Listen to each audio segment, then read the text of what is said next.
And we're live. Good morning, everybody. Welcome to the Daily Whatever Show. I am Lawrence Winterman. And I am Dana Dubois. That's my best friend. That's my best friend.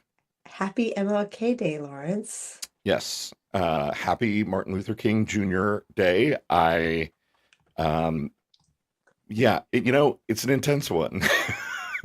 I, I've been thinking a lot about Dr. King's legacy and how we are not manifesting it in this current moment. And it's heartbreaking. it is, as I was gathering my thoughts this morning, trying to think of, how do we want to open this show today? It's a solemn day as a holiday. It is a scary day for where we are in the world. Yeah. And I don't want to disrespect Dr. King's memories by being like, oh my God, it's in the news cycle today? But also, oh my God, have you seen what's in the news cycle today? Uh, Um, I, you know, I, I feel like that's almost a trick question these days because there are right? always so many things every day that there's Yeah, no way of knowing if the person asking it is thinking of the the same same one. atrocity that you are thinking of. I know. Well, the big one that came to mind for me, because it's new this morning, as of at least for me, is that our president wrote a letter to Norway, someone in Norway, and explicitly said, well, I'm invading Greenland because you won't give me the Peace Prize, right? Kind of Yeah. petulantly stomping his foot like a little toddler. And what I'd like to say to him is Martin Luther King won the Nobel Peace Prize. Right. Let's celebrate him today Yeah. and think about maybe why he won the Peace Prize and you haven't, and that maybe threatening violence against the like sister country Sovereign to the nations. to sovereign nations and to sort of Maybe that's why you didn't win. right. I mean, like I watch Mrs. Frazzled. I don't know that you do, Lawrence, but No, she's I, a I honestly, I knew that you were going that direction. I could right. tell that you And were going to be her like, it's like talking to a kindergartner. it is, and I hope she does a video about this today. I haven't actually seen her creating those. I haven't seen her videos in my content. I wonder if Meta is suppressing her because I usually see her stuff on Instagram, and she does these hilarious videos where she talks to world leaders in her kindergarten teacher voice because she's an educator, and she'll be like, "No, no, no, catch a bubble." Like the you can't threaten to invade just because it made you sad that you didn't get the peace. Do you know what peace prize means? Let's talk about what peace means, Donnie. Yeah. That would be I could almost hear the video coming to life. And um I don't think that there will be like an iota of a moment of a thought or a feeling in that man's shriveled up, atrophying, Alzheimer addled brain about MLK and his legacy and why he got a Peace Prize and Donald Trump did not. But I'd like to think we can all put that energy in the world today Yeah. of being Yeah. It grateful. it is a really interesting contrast or split screen or whatever you want to say, thinking about, where we are in the current moment in the world, our president and the precariousness of peace around the world, the things that are happening in Minneapolis and in our cities and ICE. And it Mhm. is such a contrast to the dream that Dr. King articulated. And I can only imagine, I, I don't know, how unbelievably disappointed he would be with us. Yeah, It's heartbreaking. It's heartbreaking to think about. it is. And I mean, I'm the last person who could speak on behalf of Dr. King. That said, I would think that part of his through his disappointment there would still be hope. I agree. That's I was just all. talking about that Oh, were with our you? guest, who we should bring onto the show. We're really excited to have her here with us today. Yeah. Dr. Mary M. Marshall is joining us, and we're really honored to have you here, Dr. Marshall. Welcome. Yeah. Good morning. Good morning. Welcome. It's so great to meet you and see you. I feel as though I know you already. I've missed a Oh, lot of your shows, but I've watched a lot as well. And I did my best to prepare me, not the content, but me. Um, I'll explain that as we go along. Yeah. Well, I, yes. you. I, in a private message, I kind of explained it, Mhm. but I will talk a little bit about it. But I'm happy to be here. Happy MLK Day. I want you to know from the start, this is probably the second, if not the very first time that I've actually been in communication with anyone on MLK Day outside of very close friends or family. I Wow. have tended in the past to, I guess you could call it meditate about the day. And at the same time, think about his birth, but try not to think about how he died. Right. Very hard thing to do. Right. Yeah. 100%. Would you like to introduce yourself to our audience? No, I wouldn't. No, I love the I, honesty. Well, I kind of feel like I've stepped into, I was a teacher. I'm going to forgive me, audience, and Dana and Lawrence, if I'm circular, but I was a teacher, and I typically would walk into my class and have a seat and wait until everyone was there and wait like they were waiting for the teacher to come in, because I knew once I stood up and said that, good morning, I'm Dr. Mary Marshall. I'm your professor for this semester of African American history and or humanities and or English, all three of which I taught, that 95% of the class would start to fidget in their seats. I was teaching at a predominantly white university, hmm, very few Black, Hispanic, or Asian students. And the white students were accustomed. I was the only African American faculty person in the humanities. So I would introduce myself. My name is Dr. Mariam Marshall. I am at the moment a retired educator, an archivist, a historian. I focus on family history mostly, but family history in the context of the time in which my ancestors lived.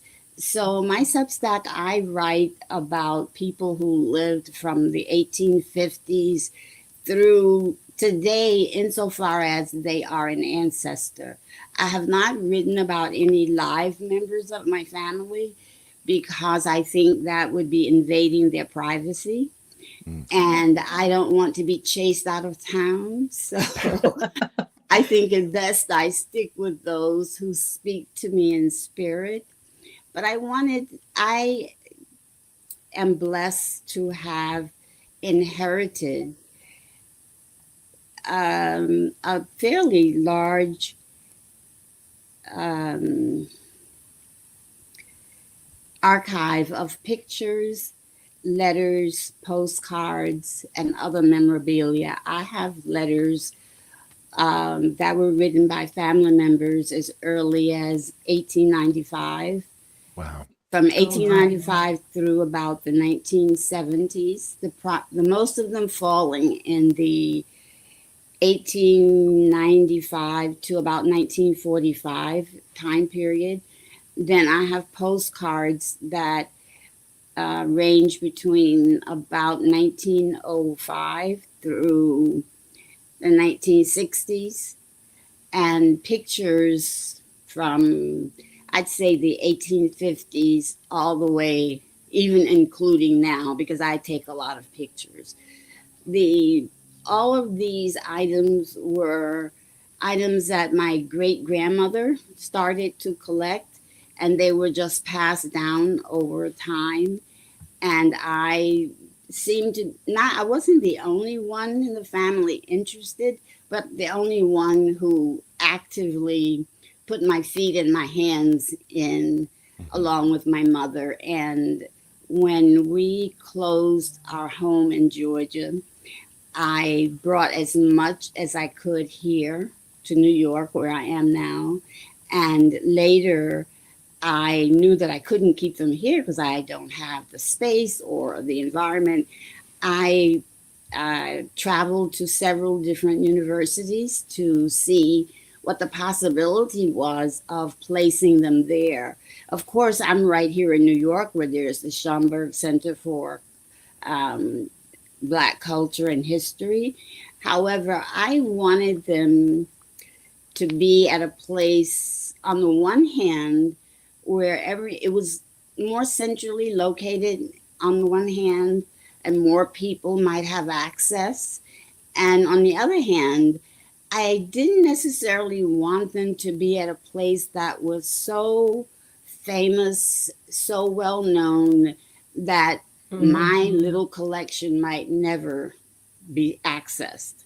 Right. So ultimately, I chose to place them at Emory University in Atlanta, Georgia. Oh, I'm yeah. from Georgia, and my first choice would have been Payne College, which is a college in my hometown, but they just didn't have the facility to archive in the way that I knew that they needed to be archived. And That, at the moment, as a retired person, I get to spend my time doing what I want to do. So I write a lot, I read a lot, but I don't publish everything that I write. I'm not just interested in history, I'm very interested in photography, especially photographs, because I inherited so many. I wanted to know a lot more about them. I'm interested in art, though I can barely draw a stick figure. But you do what you can when you can. I just wouldn't offer So my do art I. for sale, at least not with my name on it. Other Completely than that, fair. I have done a lot of volunteer work over the last 20 years, and I still do a little volunteer work. I last taught in 1990, well, actually 1995, 96. But fast forward, I did do some volunteer work at my church where I taught an SAT class. So I think I'll end that, my introduction of me. Last thing I will say is that I have 4 degrees. I have a bachelor's in Wow. speech pathology, audiology.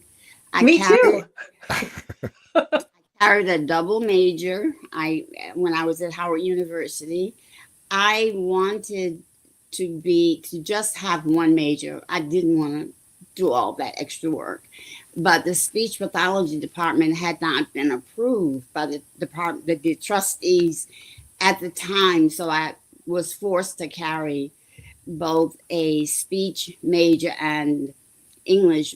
My class, I was one of the first students to graduate from what is now Howard School of Communications. It grew out of those of us who were Mm. speech pathology majors. So I took some courses primarily at Howard, but we had teachers who came to us from Gallaudet. And Oh, then yes. I worked for a while with the adult education department at the New York City Board of Education, went back to school and got a master's degree in reading development. Then I went into administration, went back to school, and earned a PhD in 19th century studies with my focus on women, but specifically Lucy Craft Laney, who was an educator born in Macon, Georgia, but established a school in my hometown, and 5 generations of women, or I should say not just women because it was a co-ed school, but 5 generations of people in my family attended this school. But it was private, then it became public. When Lucy Laney died in 1933, by 1949, the school became a public school named for her. My siblings and I moved to New York, so I graduated from school here in New York.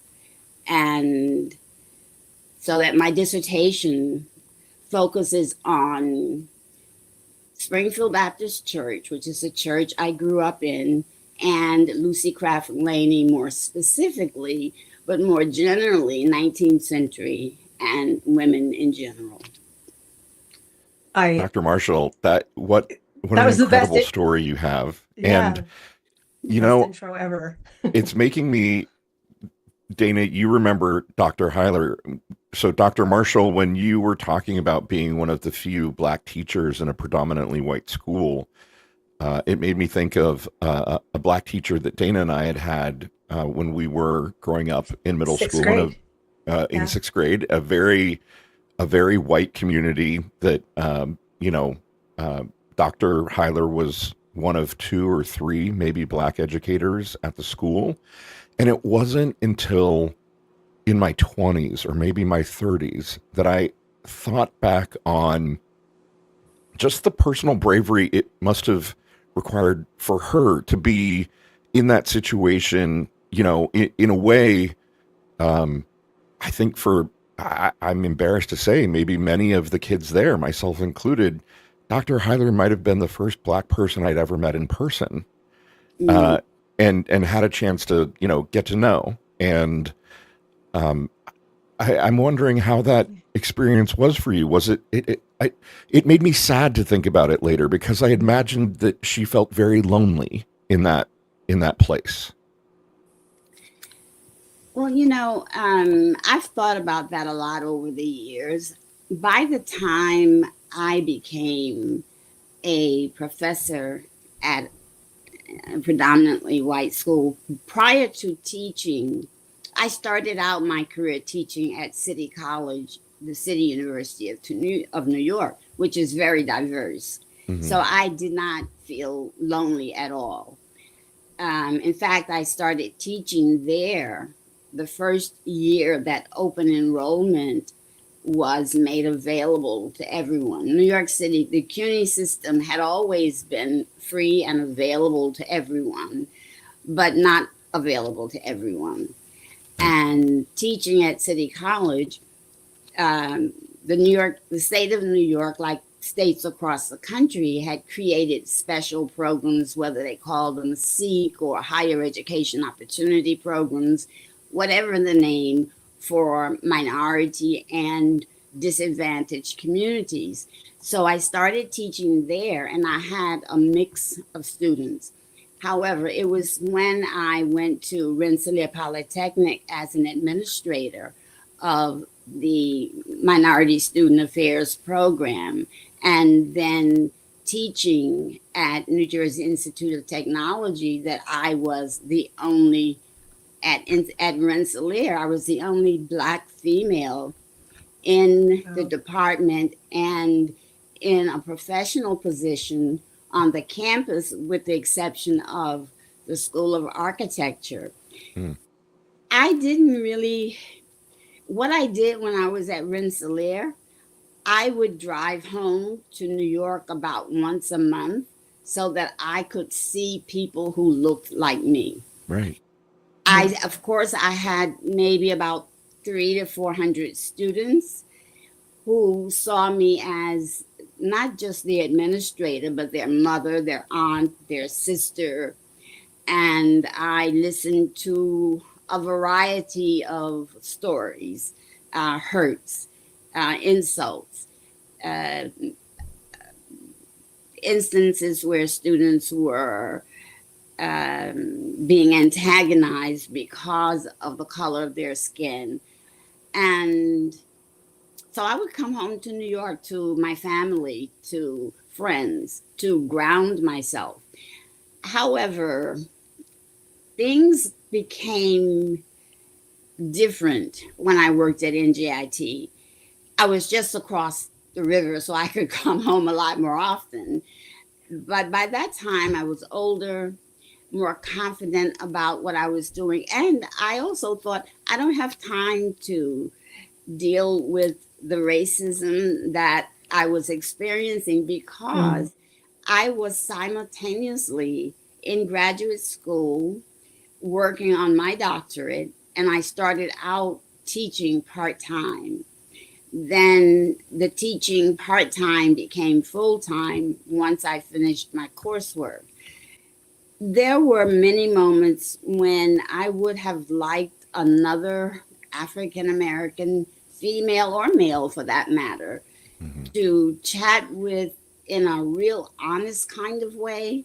There were other Black administrators there, but because my schedule was so busy between me being in school, writing my own papers, then grading the papers of my students. Ultimately, I was teaching 4 classes, a minimum of between 35 to 40 students per class, 3 times a week. So I really just didn't think I had time to think about whether they liked me or not.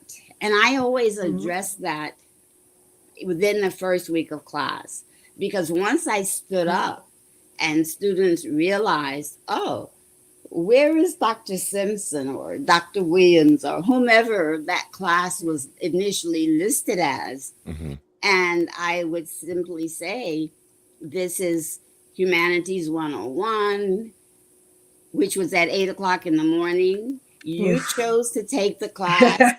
I am the teacher. You have my permission now to get up and leave if you choose not to. Wow. Stay. I'm not going to be insulted by it, but you do understand that registration closes in 2 days. All classes are filled. You chose the 8 o'clock class. Most of you are first semester seniors. You've been advised by your engineering and architecture professors to put humanities and English off until your senior year.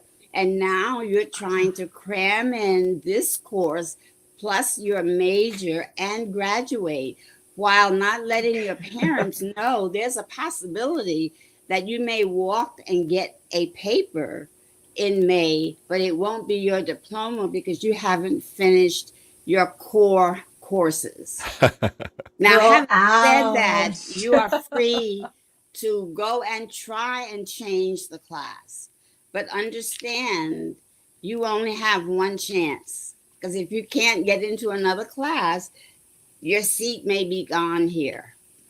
Thank you. This is the first class. I'm only holding it for information. You have your syllabus. I'll see you the next class. Wow. Did anybody ever leave after you gave that speech? Yes. Wow. Really? Because I'm Some like, students, I some can students feel this. left, Yeah. and then had to come back asking if they could be readmitted. And I would say, I'm sorry. It's not that I don't want you in, but while you were trying to get out of my class, someone else who needed this class swallowed whatever feelings they had about me being the teacher and enrolled. So there's just simply no space. I even at one point had a student to go to the chairman of the department, and I'm kind of skipping ahead here, but it's Okay. relevant. Complained that I used the book, the autobiography of Frederick Douglass, as one of my humanities texts. And the student complained to the department that I was teaching Black history. And my argument to the chairman, who wanted me to remove the book, was that if I remove the autobiography of Frederick Douglass, then you have to also remove Tom Sawyer, because some teachers were using Tom Sawyer as their selection of 3 or 4 books that, we typically would have students use. Mhm. The autobiography of Frederick Douglass is American history. Right. Yes, Oh, he was absolutely. an African American person, but his story is as relevant to humanities as anyone else's story. So that was one of the major moments that sticks out for me. The student chose to leave, and that was fine, except at the end of the semester, I didn't know what happened to her. She just stopped coming. At the end of I gave her name on my grade sheet. And so I just assumed that the registrar forgot to take it off. But no, the department had placed her in another teacher's class. Oh, Lord. And I didn't know about it, didn't care. She wasn't there, and so I went on with my class. However, the situation came to a head because at the end of the semester, that professor handed me the student's grade to add to my grade report. And I'm like, no, Oh, that's no. not happening. You removed the student because she did not want me as a professor. She was not in my class. And as far as I'm concerned, She got an since F. that's right, she remained on my roll, and I gave her the F that she deserved. It's up to you to straighten it out, but she will not get a grade from me. Right. I don't know how they resolved it. I didn't care, but I made sure I kept all my papers to make sure that they didn't change the grade and submit it under my name. Yeah. I was called into the chairman's office. I was called into the dean's office. And I'm like, no. Get after it. That's I love that, Dr. Marshall. You were just being honest. Based on what I've seen, which is absolutely nothing from this person, Yeah. she got an F. Exactly. I mean, you didn't come to class. Right. You didn't even come to me and say, listen, I don't want to be in your class. I'm dropping the class. The department, she went, and it wasn't even a chairman who made the decision to keep her on my roll. Whatever your position is in life, I can't quote Dr. King exactly, but even if you're a street sweeper, if you're a garbage collector, whatever you are doing honestly to earn your living, have pride in that. Right. Do it with dignity.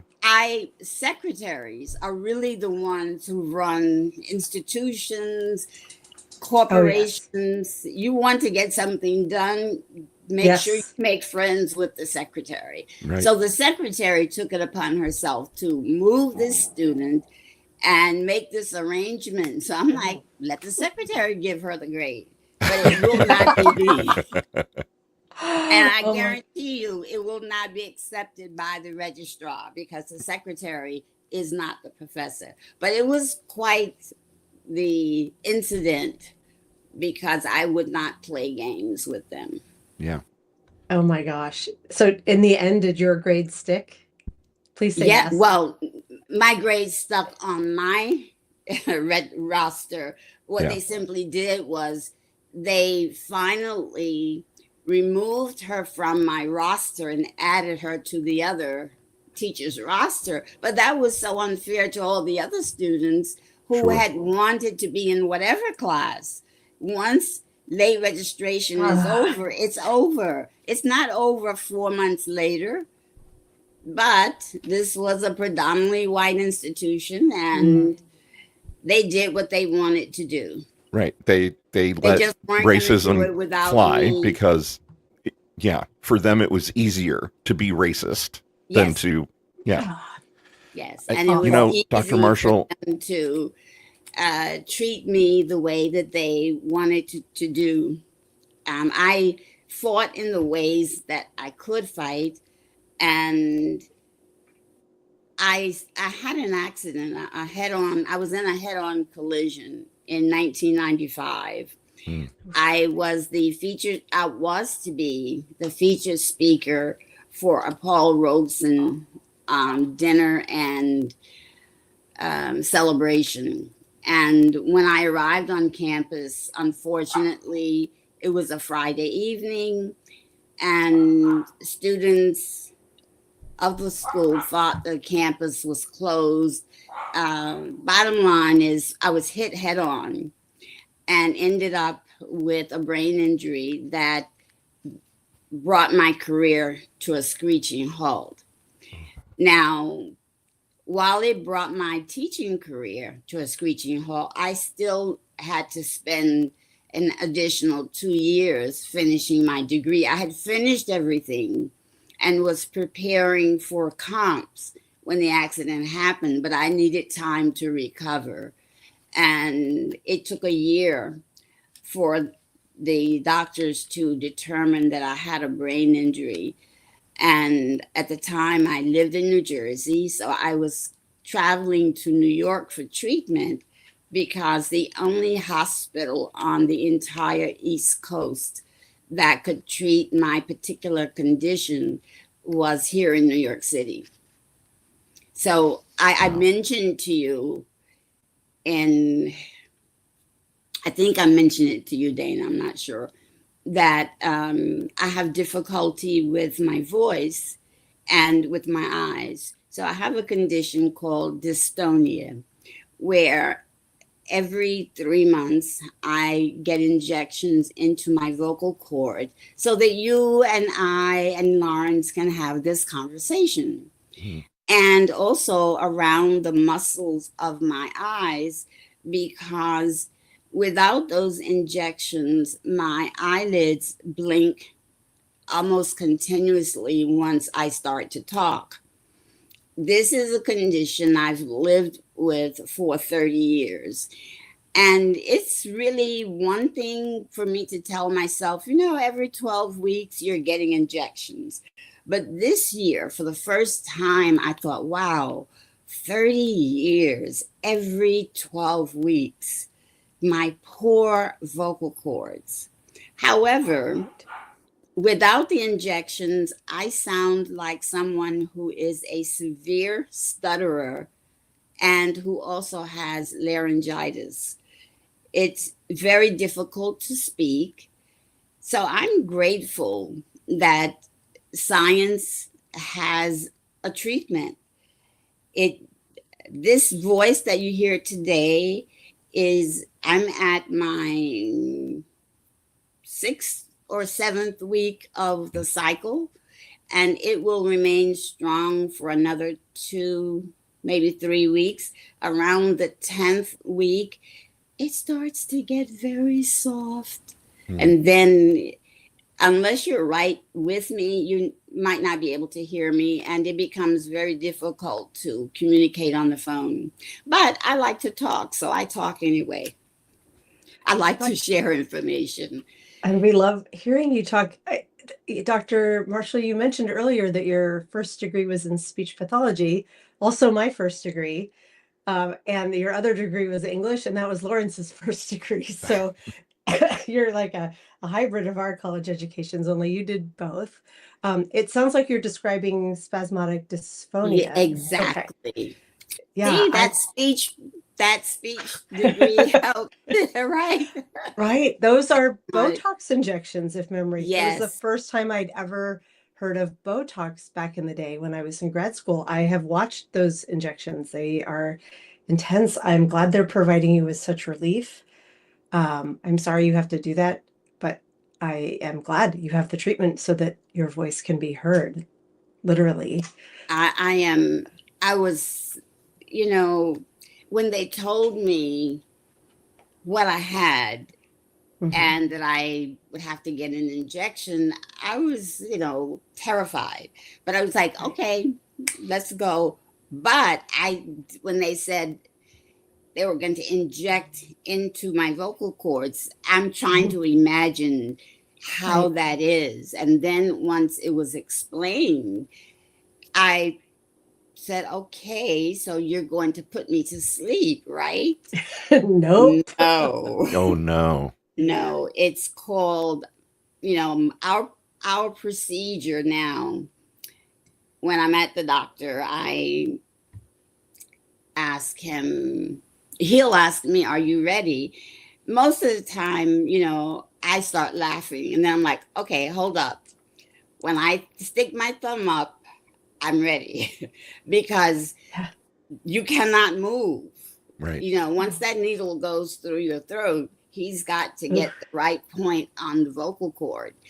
And it's really very fast. But when you're told the very first time what has to happen, I'm trying to imagine you want to stick a needle into my vocal cords and you expect me to just Be lay perfectly here still. Right. Yeah. and be still. And they're You sticking want it me through your throat to from the outside? Yeah. yes, you Ugh. want me to breathe. And once you have the needle into my vocal cords, you have the audacity to say, Miss Marshall, would you say E? Would you say ah? And I'm like, wait a minute. And of course, I can't really say wait a minute, but in my Right. head, I'm saying, you want me to talk while there's Yeah. a needle in my throat? But yes, that's the procedure. And it probably went as quickly in 1995, well, actually 1996. It probably went as quickly then as it goes now. But in 1996, because it took them a year to really understand what the problem was, hmm it's still, I mean, if I'm really honest with myself, it's trauma every 3 months.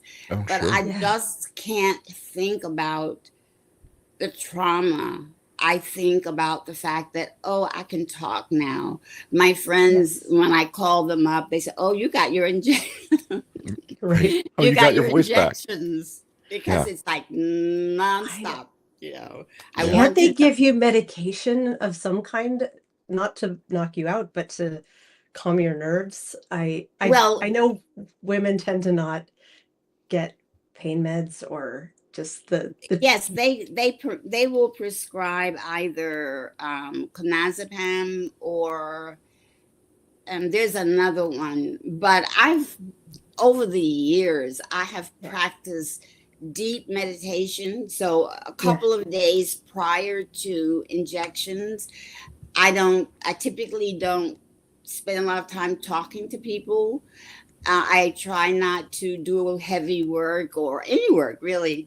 I just try to relax and get myself into a frame of mind where, okay, I know by now this is really going to be over in under 2 minutes. In hmm fact, it's about Mhm. a minute and a half. I actually have video of them injecting me because it's one thing for me to receive the injection, but I didn't know how it looked.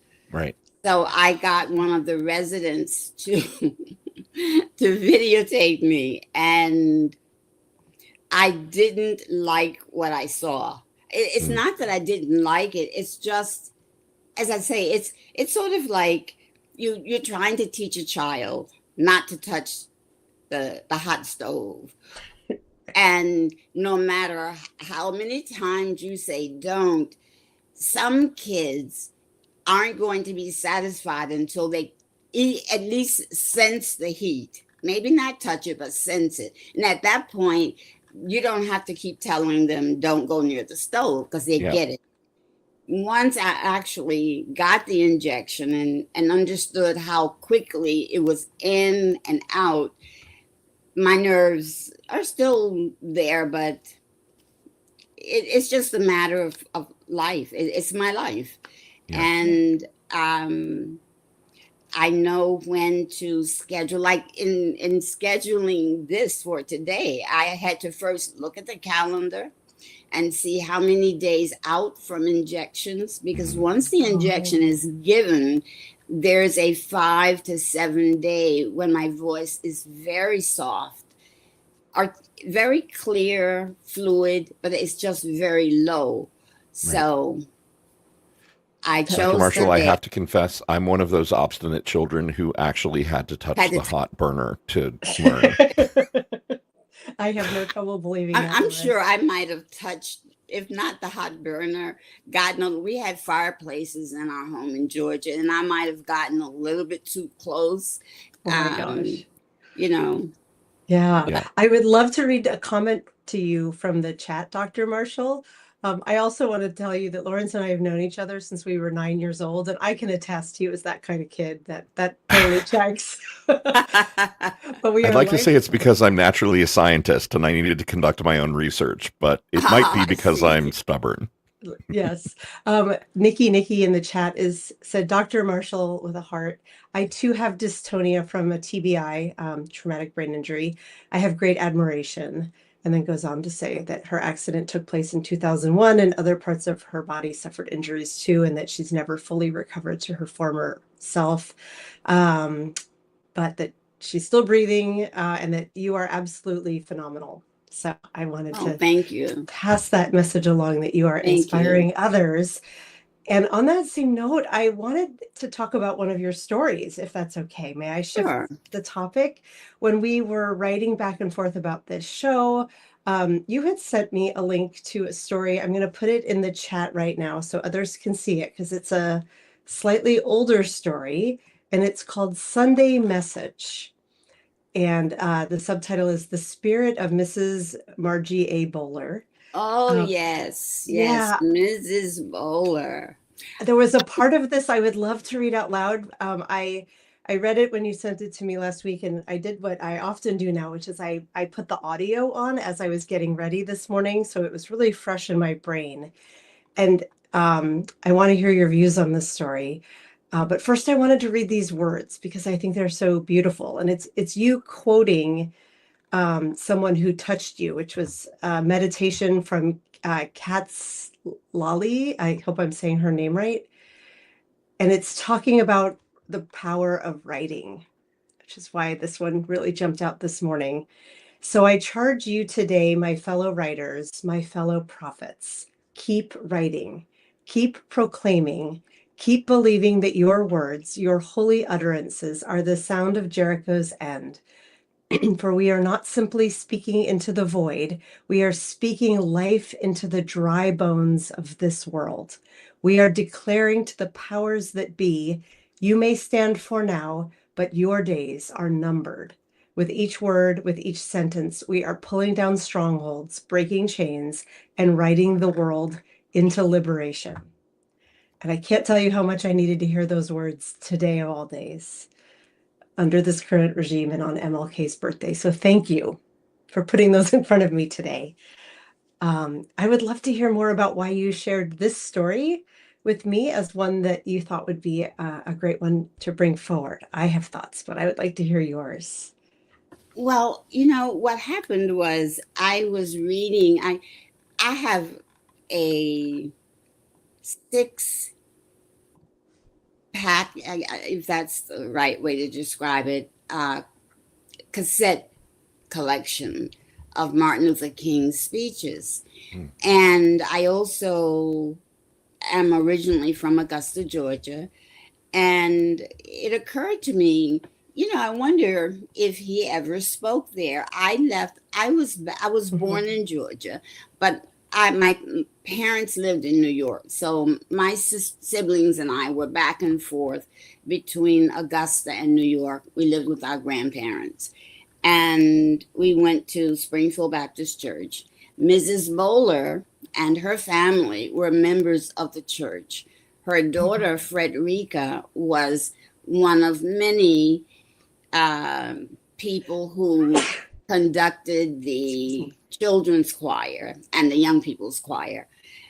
The Bowlers lived about 5 blocks from where I lived.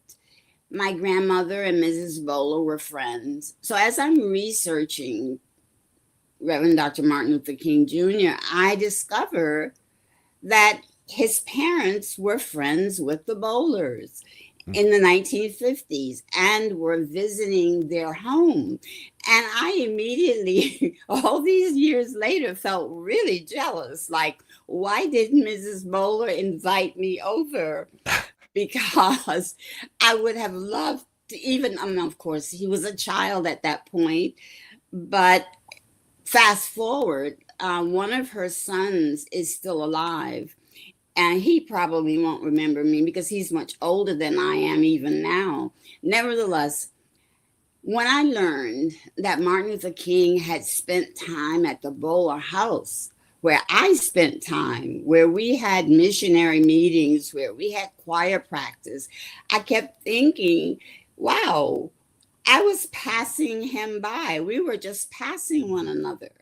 The one and only time that I met Dr. King was when I was a sophomore at Howard University. But now I know, yes, I didn't meet him until that moment in 1966, but he had kind of been in and out of my life vicariously through the Bowlers. That particular article that I wrote was actually when I read Jackie Verbal has two accounts on Substack, one called Black Stack, and one I think is called Changing Chronicle or Chronicles of Change. And several people had written different essays. And as I read those essays, those quotes stuck out to me and reminded me of Mrs. Bowler when I first wrote the article. And once I was doing the research on King and whether or not he spoke in my hometown, I was furious that we moved from Augusta in 1961. He visited and spoke at Tabernacle Baptist Church in 1962.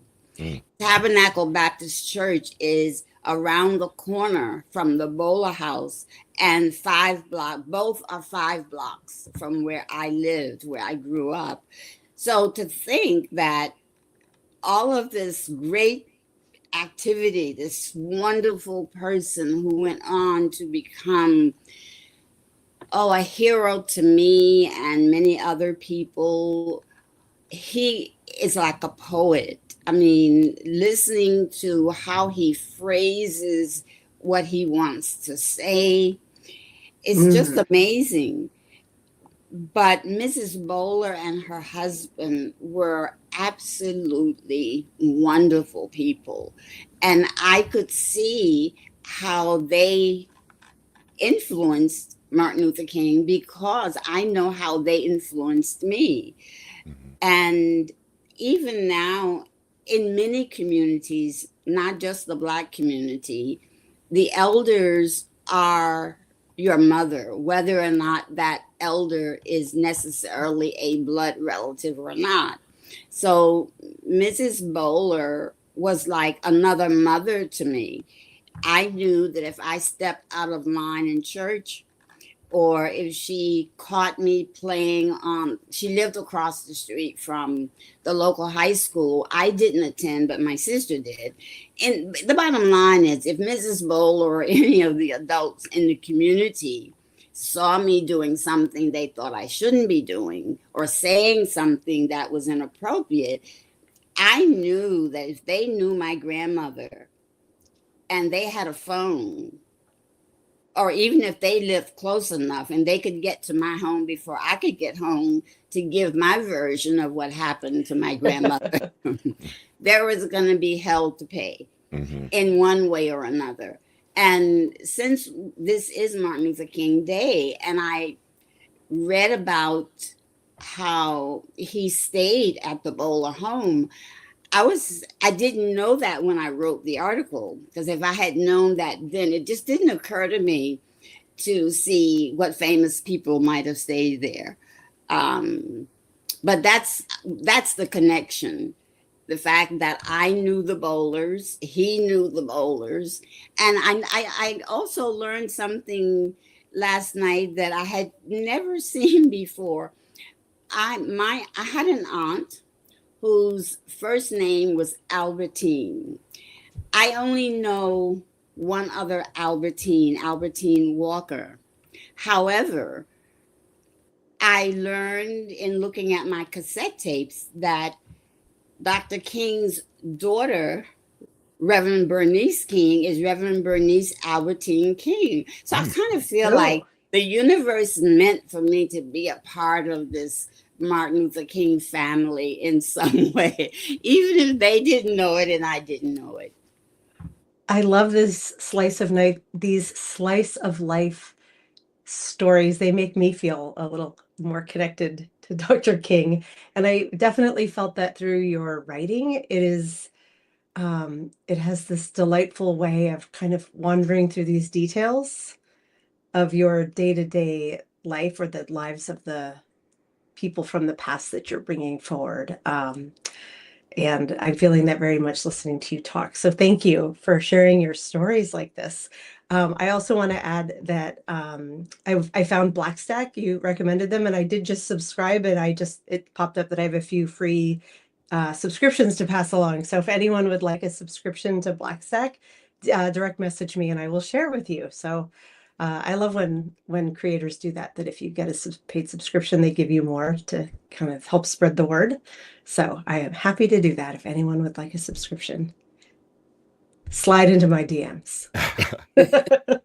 I just wanted to say slide into my DMs because Right. that sounds naughty. Dr. Marshall, you were as you were introducing yourself to us, you were talking about your collection of photos and your kind of family memorabilia and your donation to Emory University. And I was wondering if you could spend a couple minutes telling us about that. There's such a strong. I love the way you talk about ancestors and your connection to the past, and I'd love to hear more about that collection. Sure. Just give me 1 second. Sure.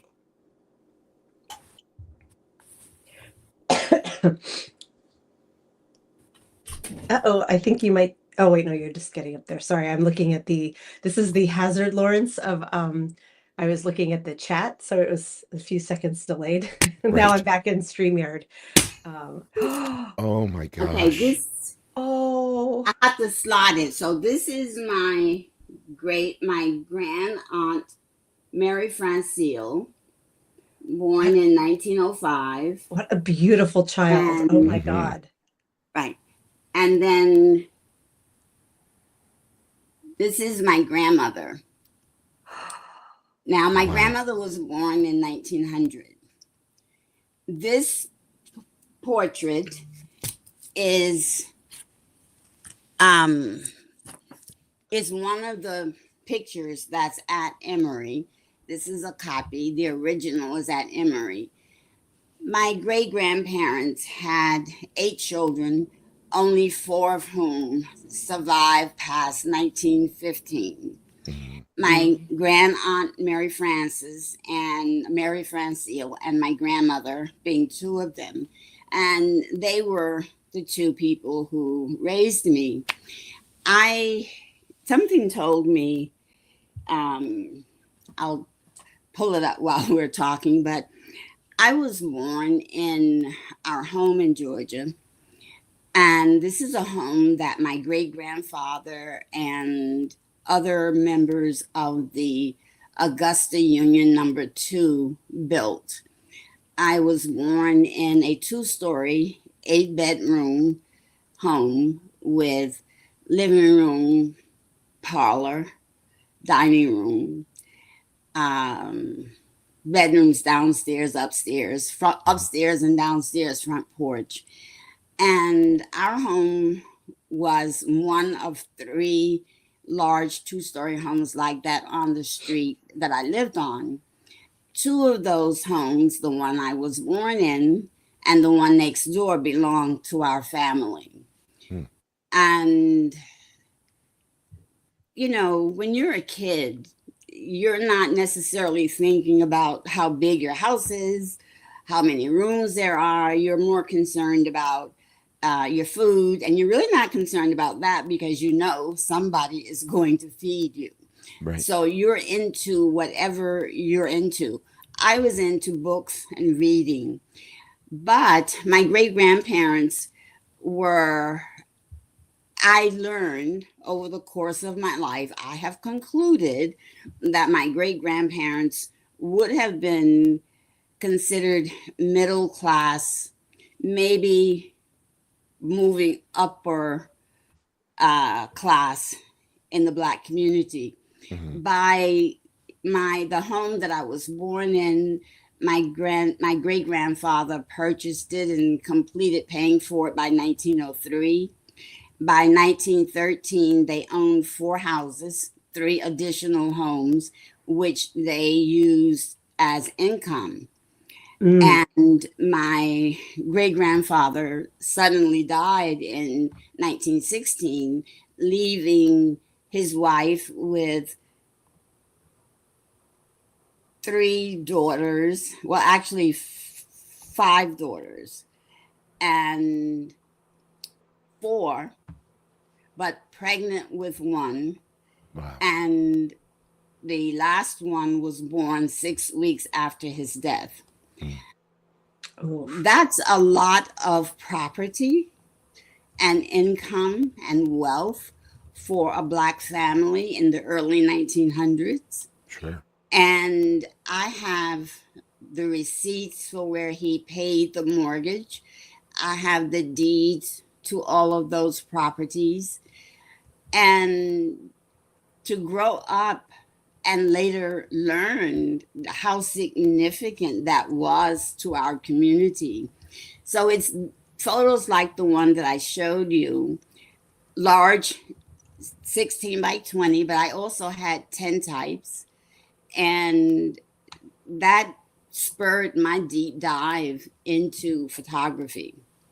And that led me to, I actually have a picture of Martin Luther King when he spoke at Riverside Church in 1967. I don't live that far from Riverside Church.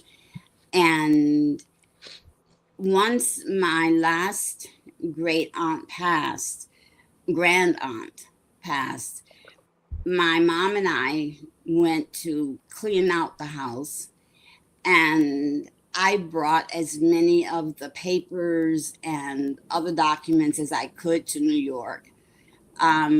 You can access them at Emory University, but I also, in that collection is a Black newspaper called The Echo.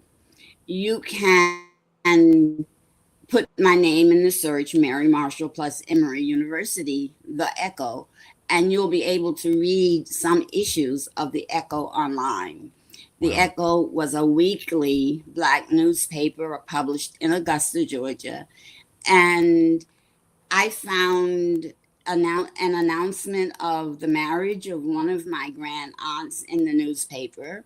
I Oh. found an ad, not an ad, but an announcement of the birth of their first child in the same Black newspaper. That's And lovely. I've been able to read a lot about people that I grew up not necessarily knowing. I went to the Charles T. Walker Elementary School. Well, Dr. Charles T. Walker he's called the Spurgeon of Georgia. He was an educator, but he traveled all over the country, all over the Middle East, and a school was named for him. When he died, I forget the year, but according to the newspaper, over 10,000 people attended his funeral. So it's amazing to me that I actually got my first degree in speech pathology, because as I look back at my ancestors and at the people that they were exposed to, I should have been a historian from day one. Hmm. But I Right. was the family historian. But for Yeah. me, the word historian was not attached to it. I was just the one that, the saying is, you may be present and listen, but do not speak. So when adults were talking, I could sit and they knew I was listening.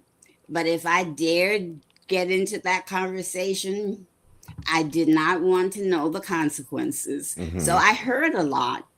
And it was reaffirming for me when I was putting the pictures together to access my own memory and the stories that I heard my grandmother and grandaunts tell. Well, I didn't have to rely solely on my memory because I have these letters. My grandmother wrote a letter in 1912 to her mother. She, in 1912, was in Ports, Portsmouth, I think it's Portwick, Massachusetts, as a live-in maid. I was furious when I wrote that. I'm like, how could her mother let her go that far away at 12 years old?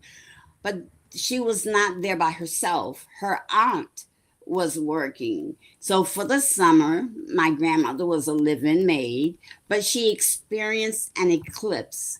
She writes a letter to her mother saying that if Augusta weren't so far away, she would walk home. She describes how the ocean is orange looking, and it's clear that she's amazed by what she sees, but that she's also frightened. But the very fact that she's writing this and describing it, Hmm. it just made me love her even more. So I get my desire and my interest for history and writing from all of the members of my family, because my great grandma, I have letters my great grandmother wrote, letters my grand aunts wrote, and postcards and letters they received. And the letters they wrote like every week. I have a telegram that my great grandmother sent to my grandmother that today, if she had a phone back then, would have been a text message because it's very short. It's like, where are you? Are you sick? That's it. Right. A telegram was very expensive in 1927. Yeah. And her mother just needed to know two things. Where are you? And are you sick? Where are you included? Where are you? How come I haven't heard from you? Yep. When am I Right. going to hear from you? Right. And There's what's so much taking you stated, exactly. so much And motherly worry in those few words. exactly. It reminds me of reading your um, Oh, the college story. feelings about your oldest daughter going away, and that made me Yeah. think about, wow, what did my mom think? She took Yeah. me to college, Hmm. but what was she feeling? I was so into me, Of into course. being grown on my own away at school. Only, as I mentioned, she takes me, she drops me off, and I'm feeling all grown. But we got there when dinner was over. I I love was this story. hungry. Yeah. And I had to call my mother. There were no cell phones. So I had to get permission from the dorm director to call my mother, who thankfully had stayed in Washington, D.C. with friends, to say, Mom, I'm hungry. I cannot leave campus without a chaperone. So can you please come back and take me?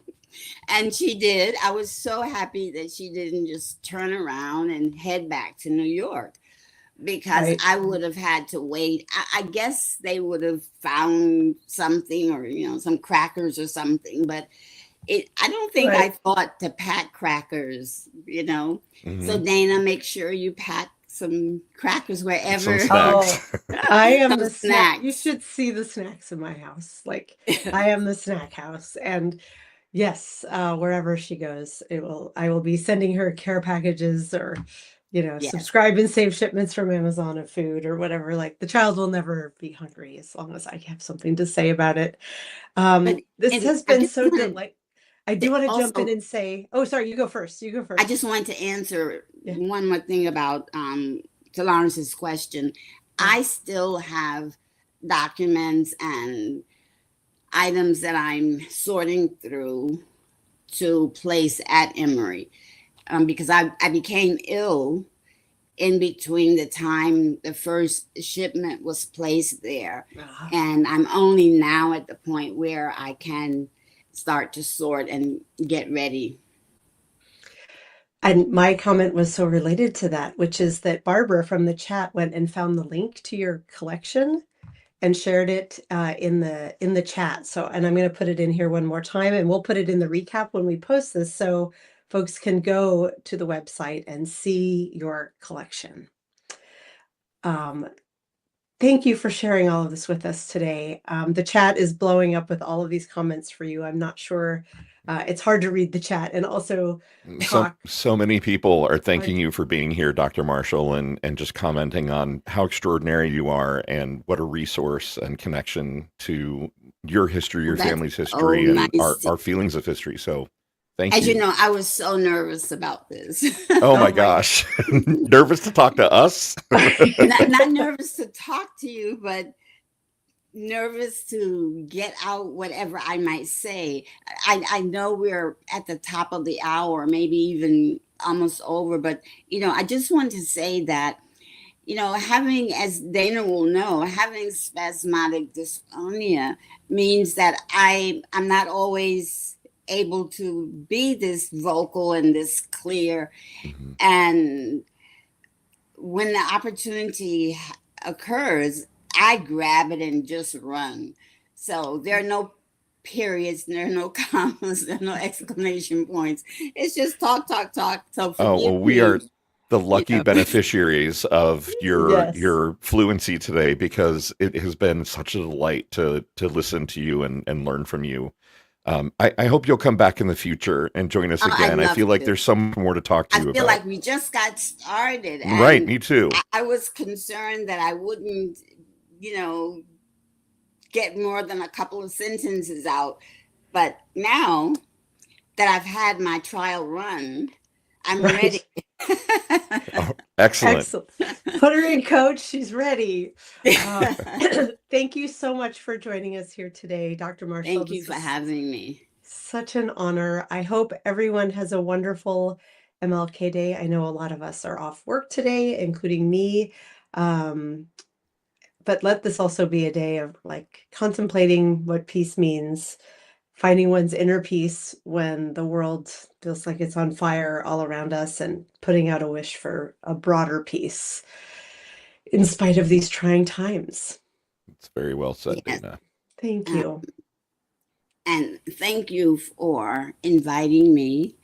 And I loved the conversation that you had at the very beginning about somebody who just thinks they should have a Nobel Peace Prize. I think the three of us definitely deserve one, a lot more than that person does. Absolutely. Whose name I try my best not to call.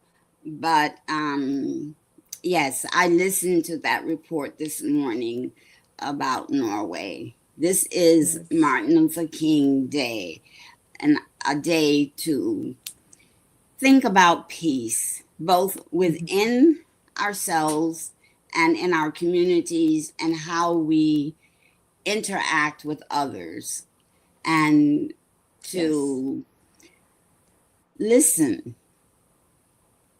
to what 100%. others have to say.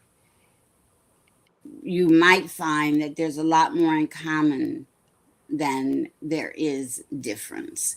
And where there is difference, we can agree to disagree and still respect one another and continue to communicate, not necessarily to change the other person's mind, but sometimes in communicating, minds do change. And the last thing I'll say is that I was very, very happy and blessed that typically at the end of the semester, many of my white male students would write me notes letting me know that they were resentful of having me as a teacher at the beginning of the semester. But as the semester went on, they were happy to see that I didn't treat them any differently from my other students, and that they had gained tremendous respect for me because I accepted them for who they were and didn't try to, quote, make them Black history people. Mhm. So I- I The felt the living that, embodiment of Dr. King's content of your character, right? yeah, exactly. Yeah. Thank you, Beautiful. Dr. Thank Marshall. you. What an honor to have you with us. Thank you so much for sharing your knowledge. All Thank doing you. the hearts. Yes. We love All you right. all. Excuse Have me. a We love wonderful you day, all here. everybody. Thanks I've again, been to Dr. Marshall. Portland, Oh, and we'll have to talk about that the next time. okay. Let's do it. I'm in Seattle, but I was just in Portland a few weeks ago. It's a beautiful place, the Northwest. All right. Take care, Thanks, Dr. everybody. Marshall. Love Love you you. all. Okay, happy Mean Martin it. Luther King Day. Bye. Happy Martin Bye. Luther King Day.